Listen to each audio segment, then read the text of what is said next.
امیر المجاہدین علامہ خادم حسین رضوی صاحب رحمۃ اللہ تعالی علیہ تک آج تک جتنے علماء مشائخ دنیا میں تشریف لائے وہ اس عقیدے کی ناموس کے تحفظ کے لیے کام کرتے رہے. یہ ساری باتیں آپ نے علماء سے سماعت فرمائی. میں آپ کو اس کیس کے حوالے سے کچھ بتانا چاہتا ہوں کیونکہ یہ تھوڑا سا ٹیکنیکل مسئلہ ہے جس کے اندر انہوں نے لوگوں کو الجھانے کی کوشش کی ہے اور لوگوں کو یہ بتانا چاہا ہے کہ کورٹ والے ہوں یا کوئی اور ہوں، ہم تو سارے نبی کریم علیہ الصلوۃ والسلام کے آخری نبی ہونے پر ایمان رکھتے ہیں، اور جو نبی کریم علیہ الصلوۃ والسلام کو آخری نبی نہ مانے ہم اسے کافر مانتے ہیں. یہ ساری تحریر جسٹس فائز عیسیٰ نے اپنے فیصلے کے اندر لکھی ہے. اب یہ کالم پڑھنے کے بعد ایک عام آدمی جب اس چیز کو پڑھتا ہے تو وہ یہ کہتا ہے کہ یہ تو ختم نبوت پر ایمان رکھنے والے ہیں اور انہوں نے فیصلے میں یہی کہا ہے کہ جو نبی کریم علیہ الصلوۃ والسلام کو آخری نبی نہ مانے وہ کافر ہے. یہ ساری باتیں لکھنے کے بعد جو انہوں نے دھوکہ دیا ہے اور اس فیصلے کے اندر جو ظلم کیا ہے اس کے حوالے سے آپ کو پتہ ہونا چاہیے کہ یہ ظلم و ستم کیا ہے. ایک تو یاد رکھیں 7 مارچ 2019 کو چناب نگر کے اندر جو ہے وہ ایف آئی آر کٹوائی گئی. کس کے خلاف؟ مبارک احمد ثانی کے خلاف. یہ وہ شخص تھا جس نے 2011 کے اندر نصرت نامی کالج کے اندر یا نصرت نامی ہال کے اندر ایک پروگرام کیا تھا جو قادیانیوں جس اسکول کا کالج کا یہ پروگرام تھا وہ قادیانیوں کا تھا، لیکن اس میں مسلمان اسٹوڈنٹ بھی پڑھتے تھے. اس میں اس نے تفسیر صغیر کو تقسیم کیا، جس کے بعد جب لوگوں تک یہ پہنچی تو ظاہر سی بات ہے کوئی چیز بندہ پڑھتا ہے یا پہنچتا ہے، عام عوام کے تک یہ بات پہنچی تو آہستہ آہستہ جب لوگوں کو یہ پتہ چلا کہ یہ جو تقسیم کرنے والی تفسیر صغیر ہے یہ قادیانیوں کی لکھی ہوئی ہے، تو 2019 کے اندر مبارک احمد ثانی کے خلاف جو ہے وہ مسلمانوں نے ایف آئی آر درج کروائی. 2019 سے لے کر 2022 تک یہ اس کو حکومت نہ پکڑ سکی. اس میں 3-4 آدمیوں کے نام تھے، ان میں سے کوئی نہ پکڑا گیا. 2022 کے اندر جب پولیس اسٹیشن میں جب اس کو گرفتار کیا گیا اور اسے پولیس والے پکڑ کر لائے مبارک ثانی کو، تو قادیانیوں نے باقاعدہ پولیس اسٹیشن کے اوپر حملہ کیا اور پولیس اسٹیشن کو نقصان پہنچایا. مگر افسوس کی بات یہ ہے کہ پولیس اسٹیشن پر حملہ کرنے کے باوجود ان قادیانیوں کے خلاف پاکستانی حکومت کی طرف سے یا کورٹ کی طرف سے کوئی اقدام نہیں اٹھایا گیا. حالانکہ یہاں اگر کسی بڑے افسر کو گالی کوئی مسلمان دے دے تو اس کے خلاف تو ایکشن ہو جاتا ہے، مگر قادیانیوں نے پورا تھانہ جلانے کی کوشش کی، ان کے خلاف کوئی ایکشن نہیں ہوا. اس کے بعد 2022 کے اندر یہ 2023 کے اندر راجہ اجمل صاحب کے پاس یہ کیس گیا سیشن کورٹ کے اندر. راجہ اجمل صاحب نے اس مبارک احمد ثانی کی جو ضمانت کی درخواست تھی اس کو خارج کر دیا. پھر یہ ہائی کورٹ میں جسٹس فاروق حیدر صاحب کے پاس گیا، انہوں نے بھی اس کو 2023 نومبر کے مہینے میں انہوں نے بھی اس جو ضمانت کی اپیل تھی اس کو خارج کر دیا. پھر اس کے بعد یہ 2024 کو 6 فروری 2024 کو سپریم کورٹ کے اندر جج فائز عیسیٰ نے اس شخص کو جو ہے وہ رہا کیا اور اس کو ضمانت دی. اور اس نے کہا کہ کیونکہ پہلے تو اس نے یہ کہا کہ جی ایسا ہے کہ 2019 کے مطابق جو بندہ بینڈ کتاب یعنی پاکستان میں تفسیر صغیر چھاپنے پر پابندی ہے، تو کہا کہ جو بندہ ایسی کتاب چھاپے جس پر پابندی ہو، پاکستانی قانون کے 2019 کے قانون کے مطابق اسے 6 مہینے کی سزا ہونی چاہیے. اور جو کتاب میں تحریف کر کے چھاپے، تحریف کی ہوئی کتاب چھاپے، پاکستانی قانون کے مطابق 2019 کے مطابق، یہ ذرا معاملات سمجھنا مشکل ہے لیکن یہ ضروری ہے، 2019 کے مطابق اس کی سزا 3 سال بنتی ہے اور 2021 کے قانون کے مطابق اس کی سزا جو ہے وہ 14 سے 15 سال بنتی ہے. اچھا، اگر 2019 کے اعتبار سے دیکھا جائے تب بھی مبارک احمد ثانی کی سزا کتنی بنتی ہے؟ 3 سال. لیکن جسٹس فائز عیسیٰ صاحب نے کہا کہ جی ایسا ہے کہ 6 مہینے بینڈ کتاب کو چھاپنے کی سزا ہے، تو اب کیونکہ یہ تو 6 مہینے سے زیادہ جیل میں رہ چکا ہے اسی لیے میں اس کو ضمانت دے رہا ہوں. اب بینڈ کتاب چھاپنے کا تو انہوں نے اپنے کیس میں ذکر کیا، لیکن تحریف کرانے کا جو جرم تھا اس کا انہوں نے ذکر ہی کوئی نہیں کیا. اور فقط 5,000 روپے کے اندر اتنا بڑا جرم کرنے والے کو ضمانت دے دی، جبکہ یہاں اگر کوئی بندہ سائیکل چوری کے کیس میں پکڑا جائے، وکیل صاحب تشریف فرما ہے، اگر کوئی سائیکل چوری کے کیس میں پکڑا جائے تو اس سے بھی آپ ضمانت کے طور پہ 50,000 لاکھ روپے 2 لاکھ روپے لیتے ہیں۔ اتنا بڑا جرم کرنے والا، اسے کہا گیا 5,000 روپے جمع کراؤ اور ضمانت کرا لو۔ اس کے بعد انہوں نے اس فیصلے کے اندر ایک شک ڈالی جس میں انہوں نے یہ لکھا کہ پاکستانی قانون کے مطابق، آئین کے مطابق، پاکستان میں ہر مذہب کے بندے کو اپنے دین کی تبلیغ کرنے کی اجازت ہے۔ اس شخص کے آگے جو الفاظ تھے وہ نہیں لکھے، وہ آگے الفاظ کیا تھے کہ تبلیغ کی اجازت ہے، بشرط ہے کہ وہ پاکستان کے آئین کو مانتا ہو اور اس کے تبلیغ کرنے سے پاکستان کا امن و امان کو کوئی خطرہ نہ ہو۔ تو اب آپ مجھے بتائیں کہ یہ جو قادیانی ہیں، کیا یہ پاکستان کے آئین کو مانتے ہیں؟ یہ تو کہتے ہیں کہ جس آئین میں ہمیں کافر قرار دیا گیا ہم اس آئین کو نہیں مانتے۔ تو ایک تو یہ پاکستان کے آئین کو نہیں مانتے،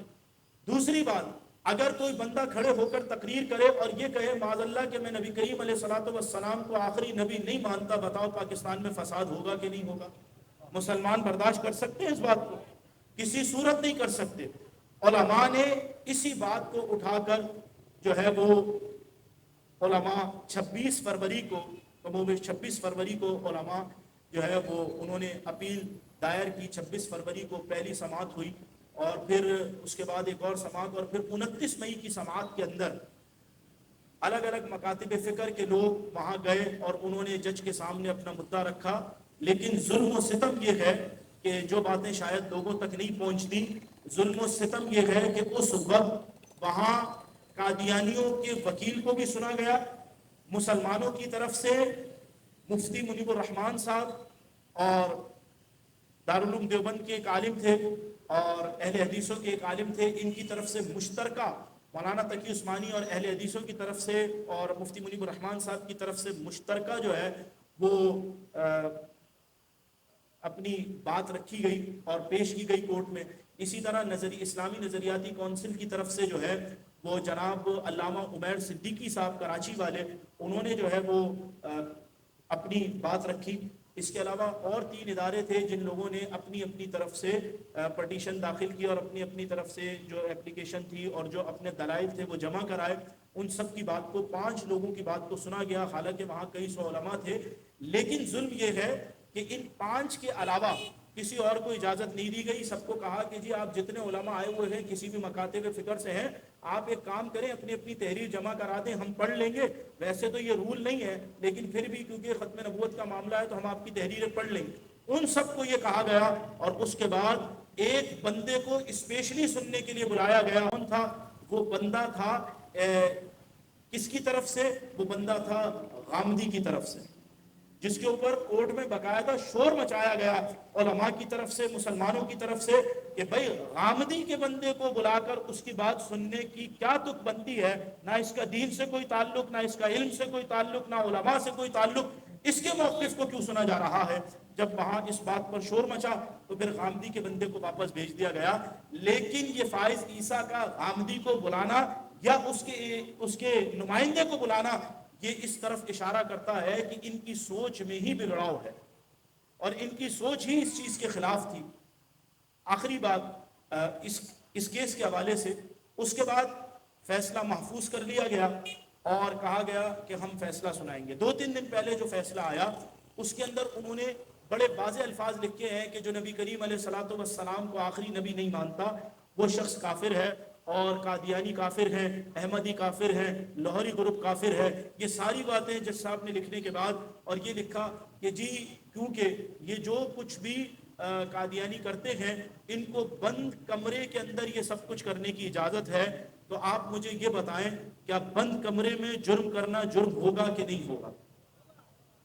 تو اب آپ نے یہ کیوں کہا کہ بند کمرے میں سب کر سکتے ہیں؟ یعنی بند کمرے کے اندر اگر قادیانی اپنی عبادت کو نماز کہیں تو وہ کہہ سکتے ہیں، بند کمرے کے اندر وہ اپنی جو ہے جانور کو کاٹنے کو وہ قربانی کہیں تو وہ کہہ سکتے ہیں، اور بند کمرے کے اندر وہ جناب نبی کریم علیہ الصلوۃ والسلام کی معاذ اللہ گستاخی کریں تو وہ کر سکتے ہیں۔ یہ کتنا بڑا ظلم ہے اگر آپ انہیں بند کمرے میں اس چیز کی اجازت دے سکتے ہیں تو ہم بھی تو اپنے لوگوں کو پھر کہہ سکتے ہیں کہ تم بند کمروں میں جا کے قادیانیوں کو قتل کر دو، تمہیں اجازت ہے۔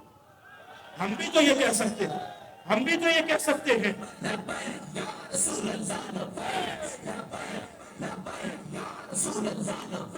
پھر ہمیں بھی اجازت دینی چاہیے کہ ہم بھی لوگوں کو یہ کہیں کہ جاؤ اور بند کمرے کے اندر ان کی عبادت گاہوں میں گھس کر دروازے بند کر کر بند کمرے کے اندر ان کو قتل کر دو۔ اجازت ہے شریعت کی طرف سے، اجازت ہے پاکستانی قانون کی طرف سے، تاکہ تمہیں پتا چلے کہ بند کمرے میں، اور اگر ہم ایسی اجازت دے دیں تو تم فوراً کھڑے ہو جاؤ گے، کہو گے نہیں نہیں نہیں، بند کمرے میں قتل کی اجازت نہیں ہے، قادیانیوں کے خون کی دنیا کو کوئی ضرورت نہیں ہے، مگر حضور کے ناموس کے تحفظ کے لیے کہ دنیا قائم ہے اور قیامت تک اسی لیے قائم ہے۔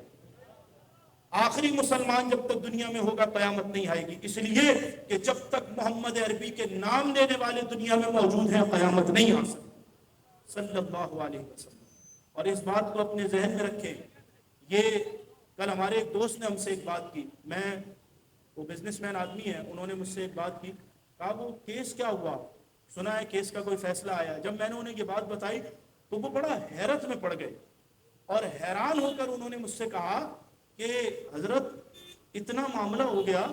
تو پاکستان ابھی تک کھلا کیوں ہے؟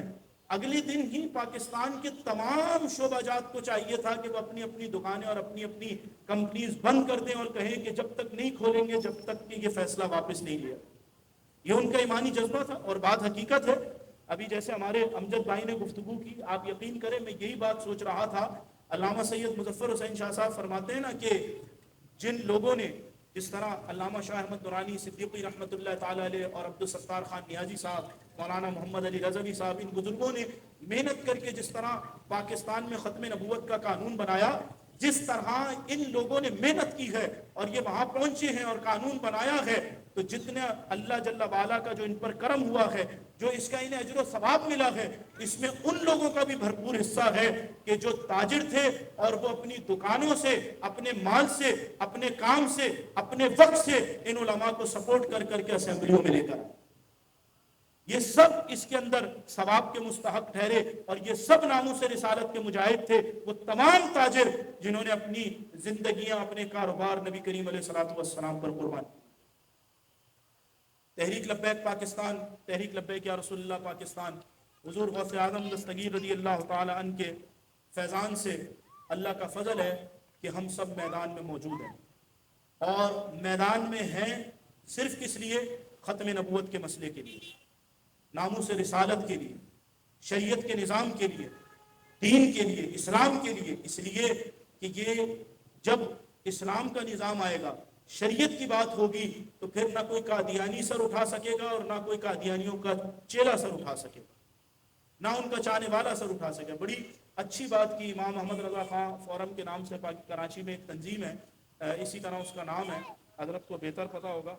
تو وہاں انہوں نے بڑی زبردست تحریر چلائی، میرا بڑا دل خوش ہوا، صرف 2 جملوں کی تحریر تھی، اس کے اوپر انہوں نے بڑی بڑی ہیڈنگ ڈالی، محرومی، اور اس کے بعد نیچے لکھا کہ جسٹس صاحب آپ نے یہ فیصلہ سنا کر یورپ نے، امریکہ، آسٹریلیا، ان ممالک میں سے یا کسی بھی یورپین ملک میں سے شاید آپ نیشنلٹی تو حاصل کر لیں، مگر ایک بات پکی ہے، یہ فیصلہ سنا کر آپ نے رسول اللہ کی شفاعت سے محرومی لے لی۔ شفاعت اگر نہ ملے تو انسان کے لیے اس سے بڑی بدبختی کوئی ہو ہی نہیں سکتی، اور انہوں نے نبی کریم علیہ الصلوۃ والسلام کی شفاعت وہ حاصل نہیں کر سکیں گے، اس لیے کہ ابھی بھی وقت ہے، جسٹس صاحب اپنا فیصلہ واپس لیں، اللہ کی بارگاہ میں توبہ کریں۔ ویسے تو حقیقی طور پر جو شرعی لحاظ سے علماء تشریف فرما ہے، جو ہونا چاہیے وہ یہی ہونا چاہیے کہ سب سے پہلے جسٹس فائز عیسیٰ کو ان کے عہدے سے ہٹایا جائے۔ اتنا بڑا غلط فیصلہ کرنے والے کے لیے گنجائش کوئی نہیں ہونی چاہیے، بلکہ پاکستانی قانون کے مطابق، شریعت کے مطابق ہماری فوج سے ہم گزارش کریں گے، اور ہمارے جو ادارے ہیں جو ان چیزوں پر کام کر سکتے ہیں، وہ اپنی اپنی ایمانی ذمہ داری سمجھتے ہوئے اس پر کام کریں، اور فائز عیسیٰ صاحب کو ان کے عہدے سے ہٹائیں، اور یہاں ایسا کوئی شخص لا کر بٹھائیں کہ جو قرآن اور حدیث سے محبت کرنے والا ہو، اللہ کے حبیب سے محبت کرنے والا ہو، اور شریعت کا پابند ہو، اور شریعت کے مطابق فیصلہ دینے والا ہو۔ اگر غلط فیصلے ہوتے ہیں تو اس سے دنیا میں اس سے زمین پر بے برکتی آتی ہے۔ آپ یقین کریں، حضرت سائیں تشریف فرما ہے، حضور علیہ الصلوۃ والسلام کی احادیث کا جو مفہوم ہے اس سے ہمیں یہ بات ملتی ہے کہ اگر کسی بندے کو اسلامی قانون کے مطابق سزا دی جائے، یعنی اگر پاکستان میں شریعت نافذ ہو جائے اور کسی کی سزا بنتی ہو کہ اس نے چوری کی ہے، اس کے ہاتھ کاٹ دیے جائیں، اگر قانونی شریعتی قانون کے مطابق اسے سزا دی جائے تو اللہ جل وعلا اس زمین پر برکت پیدا فرماتا ہے نظام قائم کرنے کی وجہ سے۔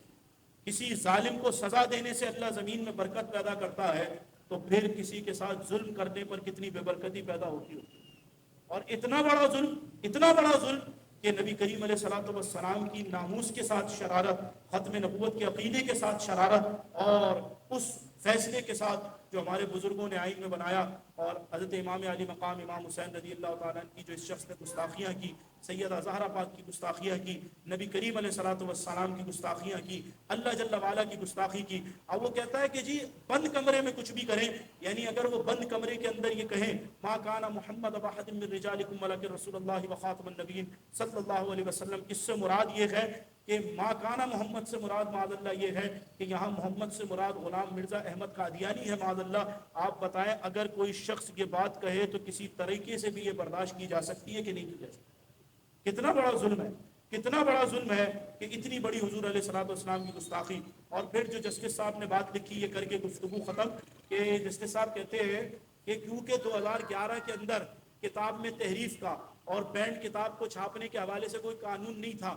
اور جرم اس نے کیا 2011 میں، اسی لیے 2011 کے قانون کے حساب سے اس وقت یہ شک ہی نہیں تھی، تو اسی لیے اس کو کوئی سزا نہیں دی جا سکتی۔ بھائی یہ شک نہیں تھی، مگر قرآن شریف کی بے ادبی کرنے پر جو جرم بنتا ہے اس کی تو سزا اس وقت بھی قانون میں موجود تھی، ناموس رسالت کے ساتھ غداری کرنے کی سزا تو اس وقت بھی قانون میں موجود تھی۔ اور کیا تفسیر صغیر چھاپ کر بٹوانا یہ جرم نہیں ہے کہ اس نے قرآن کا یہ ترجمہ کیا کہ یہاں ما کانا محمد سے مراد غلام مرزا احمد قادیانی ہے، یہ لکھوا کر اس نے بانٹا، تو کیا اس نے قرآن کی بے ادبی نہیں کی؟ کیا اس نے رسول خدا کی بے ادبی نہیں کی؟ تو ناموس رسالت کہ اس قانون کے مطابق اور قرآن مجید فرقان حمید کے حوالے سے جو پاکستان کا قانون ہے اس کے اعتبار سے اسے سزا ملنی چاہیے، اور جسٹس صاحب نے جو غلط فیصلہ سنایا ہے انہیں یہ فیصلہ واپس لینا چاہیے، انہیں جانا انہیں مانا، نہ رکھا غیر سے کام، للہ الحمد میں دنیا سے مسلمان۔